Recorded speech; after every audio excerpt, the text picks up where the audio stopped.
ஜெய் ஸ்ரீராம். அனைவருக்கும் இனிய பொங்கல் நல்வாழ்த்துக்கள். இந்த தை மாதம் பார்த்தீங்கன்னா எப்பயுமே பார்த்தீங்கன்னா தை 1ஆம் தேதி பொங்கல் வந்துடும்.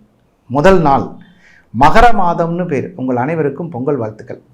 இந்த மகர மாதத்தில் வரக்கூடிய ராசி பலன்களை பற்றி இப்போ பார்க்க போகிறோம். மகர மாதம் அப்படிங்கிறதுக்கு எப்படி என்ன சார் அப்படி ஒரு விஷயம் அப்படின்னு பார்க்கும்போது உத்தராயணம்னு பேர். உத்தராயணம் அப்படின்னா என்ன அப்படின்னு கேட்டால் மகர மாதத்தில் வரக்கூடிய உத்திராடம் 2ஆம் பாதத்தில் சூரிய பகவான் பிரவேசிக்கிறதுக்கு பேர் உத்தராயணம்னு பேர்.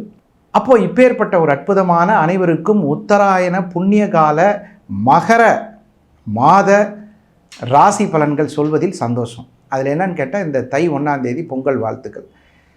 சூரிய பகவானை வச்சு தான் நம்மளுடைய ராசி பலன்கள் எல்லாருக்கும் நம்ம சொல்லிகிட்டு இருக்கோம். அது சந்திரனை பேஸ் பண்ணி எப்படின்னா ஒருத்தருக்கு லக்னம் என்று சொன்னால் அது உயிரை குறிக்கக்கூடிய விஷயம். ராசி என்றால் உடலை குறிக்கக்கூடியது. சந்திரன் எந்த இடத்துல இருக்கோ அதை பொறுத்து தான் உங்களுக்கு ராசின்னு சொல்லுவாங்க. சுருக்கமாக சொல்லப்போனால் மேஷங்கிற இடத்துல ஒரு சந்திரன் நின்றிருந்தால் அந்த ராசிக்கு பேர் மேஷம்னு அர்த்தம். மேஷங்கிற இடத்துல ஒரு லா போட்டு இப்படி இது போட்டிருந்தா லக்னம்னு பேர், மேஷ லக்னம்னு பேர். ஸோ மேசராசிக்கு எப்படி இருக்கும், ரிஷபராசிக்கு எப்படி இருக்குங்கிறத இப்போ பார்க்க போகிறோம். மீனராசி அன்பர்களுக்கு இடமாற்றம் உறுதியாக நடக்கும், ஊர் மாற்றம் உறுதியாக நடக்கும், வேலை மாற்றம் உறுதியாக நடக்கும். ஏன் சார் அப்படி சொல்கிறீங்க? 10ஆம் இடத்தில் சூரியன் திக்பலமாக இருப்பதும் 6ஆம் அதிபதி 10ஆம் இடத்தில் இருந்ததும் இப்பொழுது 11ஆம் இடத்துக்கு வந்திருப்பதும், இந்த தை மாதத்தில் 11ஆம் இடத்துக்கு வந்துட்டார்.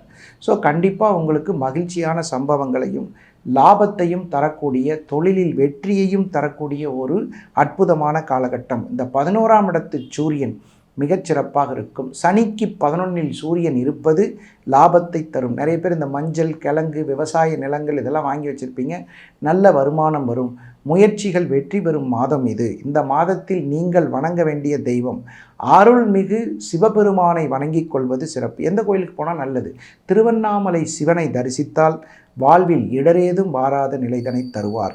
அதே மாதிரி பசுமாட்டிற்கு உங்களால் முடிந்த எதையாவது கொடுத்தீங்கன்னா கண்டிப்பாக வளர்ச்சி பாதையில் உங்களை அழைத்து செல்லக்கூடிய அற்புதமான புண்ணியங்கள் மிகச்சிறப்பாக இந்த தை மாதத்தில் நடக்கும் என்று சொல்லி மீண்டும் சந்திப்போம். அதுவரை உங்களிடமிருந்து விடைபெறுவது உங்கள் நல்ல நேரம் நாகராஜ், நங்கநல்லூர் மற்றும் கோவை. இதுவரைக்கும் நம்ம இந்த ராசி பலன்களை பார்த்தோம்.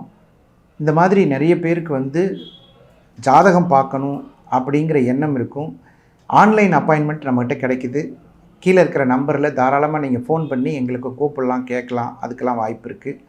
அதே மாதிரி நேரலை லைவும் நம்மளுடைய இதில் இருக்குது. நம்மளுடைய நெக்ஸ்ட் ஜெனில் நியூ ஜெனில் இருக்குது.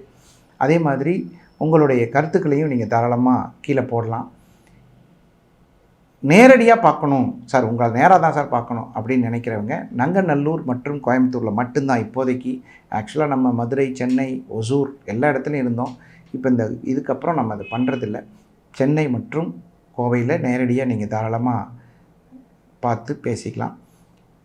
மிக குறைந்த தொகையில் உங்களுக்கு ஒரு சரியான தீர்வுகள், தெளிவான பரிகாரங்கள், அதாவது எளிய முறையில் உங்களுக்கு பிரச்சனைகளை சால்வ் பண்ணக்கூடிய சுகர் நாடி பற்றிய ஒரு அற்புதமான விஷயங்களை உங்களுக்கு கண்டிப்பாக சொல்கிறோம். மீண்டும் ஒரு நல்ல நிகழ்ச்சியில் சந்திக்கும் வரை விடைபெறுவது உங்கள் நல்ல நேரம் நாகராஜ், நங்கநல்லூர் மற்றும் கோவை. வணக்கம்.